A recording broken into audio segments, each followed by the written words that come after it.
नमस्कार, मैं हूं नीलू। तो ऑपरेशन सिंदूर को सफलतापूर्वक अंजाम दे दिया गया और देखिए कि किस तरह से आतंकवादियों के ठिकाने को नेस्ते नाबूद कर दिया गया। पाकिस्तान के भीतर घुसकर पीओके में लगभग 9 ठिकानों पर हमला किया गया है, जिसमें जैश के लश्कर-ए-तैयबा के आतंकवादी शामिल हैं।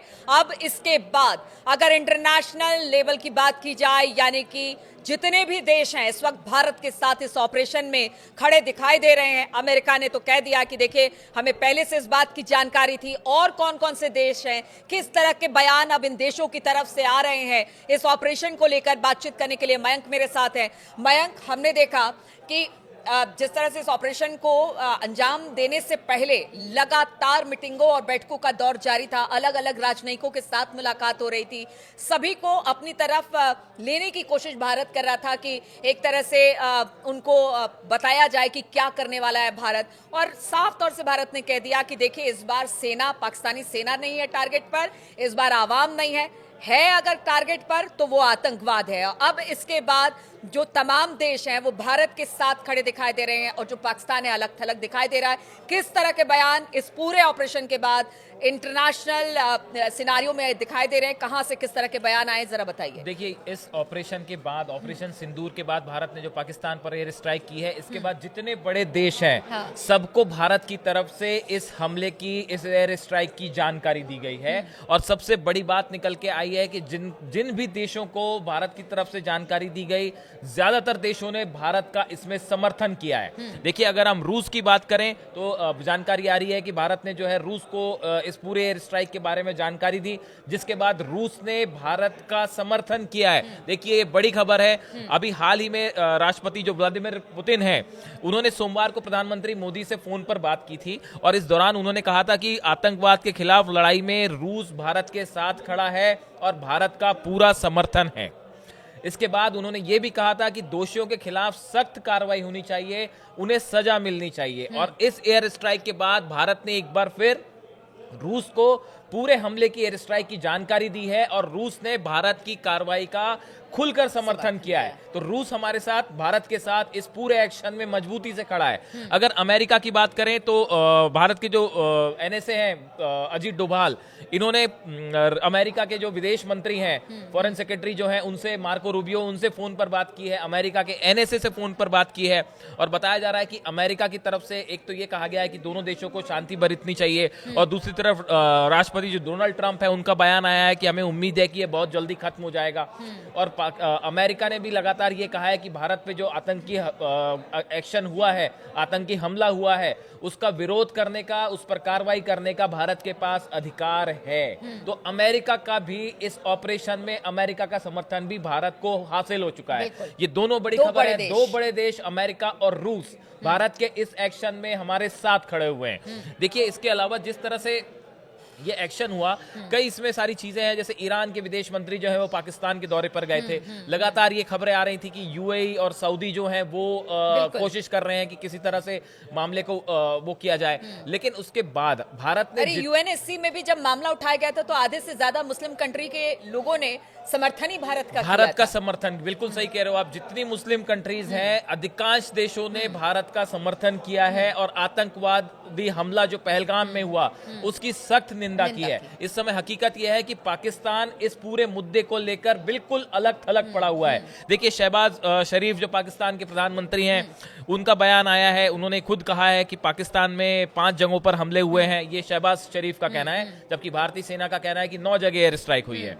और उन्होंने कहा है कि 5 जगह जो है वो हमले हुए हैं और हम इसका जवाब देंगे। इस तरह की बात जो है शहबाज शरीफ की तरफ से कही गई है कि पाकिस्तान जो है वो पूरा सेना के साथ खड़ा है और हम दुश्मन के इरादों को सफल नहीं होने देंगे। ये तो पहले भी कहते रहे हैं, लेकिन इसके बावजूद देखिए, इतने बड़े ऑपरेशन को अंजाम दे दिया गया। शहबाज शरीफ अब समझ नहीं पा रहे हैं कि किया जाए तो क्या किया जाए। इतनी बड़ा फेलियर है ये पाकिस्तान की सिक्योरिटी का। और ये जो है पाकिस्तान की खुफिया एजेंसी को कुछ नहीं पता चला। जिस सफाई के साथ, जिस आक्रामकता के साथ भारत ने इस ऑपरेशन को अंजाम दिया।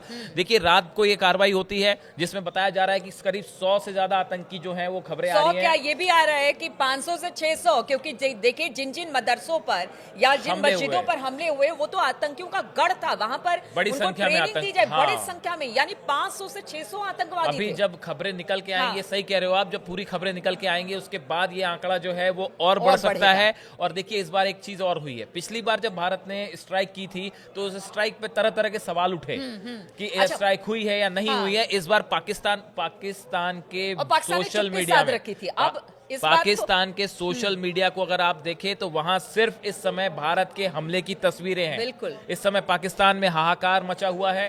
पाकिस्तान के सोशल मीडिया न्यूज चैनल में सिर्फ इस हमले की चर्चा हो रही है और खुद पाकिस्तान ने स्वीकार कर लिया, पाकिस्तान की सेना कह रही है कि यह हमला हुआ है और बताया उन्होंने कि 24 मिसाइल्स हमारे ऊपर गिरी हैं। तो अब इसमें जो है पाकिस्तान जो है वो एक बिल्कुल अलग थलग है। अच्छा ये बताइए, क्या अब इसके बाद पाकिस्तान रिटेलिएट करने की जरूरत करेगा क्या? क्योंकि पहले ही भारत की सेना ने, भारत सरकार ने कह दिया कि हमने ना सेना ना आवाम किसी को निशाना नहीं बनाया, हमने उस आतंकवादियों के अड्डे को निशाना बनाया जो कि लगातार आतंकवाद को प्रायोजित कर रहा था भारत में, और इससे लगातार भारत त्रस्त था। देखिए, तो अब ऐसे में लग रहा है क्या कि पाकिस्तान अभी इस तरह जो की खबरें कदम उठा हैं, सकता अभी जो है? खबरें हैं सामने है ना, अभी सेना की प्रेस कॉन्फ्रेंस होनी है जिसके बाद और चीजें पता चलेंगी। लेकिन अभी जो बात सामने आई है कि पहली बात तो भारत ने एलओसी क्रॉस नहीं की। हाँ, सबसे बड़ी ये एक बात बहुत है। बड़ी बात है। भारत ने जो है वो एलओसी पार नहीं की है। हाँ। रफेल का अपने- इस्तेमाल हुआ हाँ। अपने ही एयर स्पेस से। बताया जा रहा है कि रफेल की जो मिसाइल्स हैं जो है उससे स्ट्राइक की गई है। स्कैल्प मिसाइल जो है उससे जो है स्ट्राइक हुई है। बहुत ही सटीक मिसाइल होती है जिससे हमला होता है। तो अब देखिए कुल मिला के कहानी ये है कि अब पाकिस्तान क्या करता है, और पाकिस्तान जैसा शहबाज शरीफ कह रहे हैं कि हम इसका जवाब देंगे। अब वो जवाब किस तरह का होता है? अभी खबरें चल पड़ी पाकिस्तान के मीडिया में कि श्रीनगर एयरपोर्ट पर हमला हुआ है। ऐसा कुछ नहीं है, ये बिल्कुल बेसलेस खबर थी, प्रोपेगेंडा एक तरह प्रोपोगेंडा से, था हाँ। पाकिस्तान का कि हमने ये विमान मार गिराया, हमने वो विमान बिल्कुल मार गिराया, प्रोपेगेंडा है, ऐसा कुछ भी नहीं है। फ्लॉलेस ऑपरेशन को अंजाम दिया गया है। इस तरह से कह सकते हैं कि बिल्कुल भारतीय सेना मार के और सही तरीके से वो लौटी है, और भारत सरकार भी इस बात की पुष्टि करती है कि हमारी सेना ने जबरदस्त तरीके से अपने पराक्रम का परिचय दिया है। और चाहे पाकिस्तान कितना भी प्रोपेगेंडा कर ले मयंक, लेकिन ऐसा कुछ नहीं है। भारत ने जो हमला किया है, 500 से 600 आतंकवादियों के मारे जाने का दावा किया जा रहा है, वो बिल्कुल सही और सटीक है। अब देखिए इस पे पाकिस्तान, अगला जो आपका सवाल था कि पाकिस्तान क्या करता है, हाँ। इसके लिए वेट करना होगा। भारत की एयरफोर्स जो है वो पूरी तरह से अलर्ट है।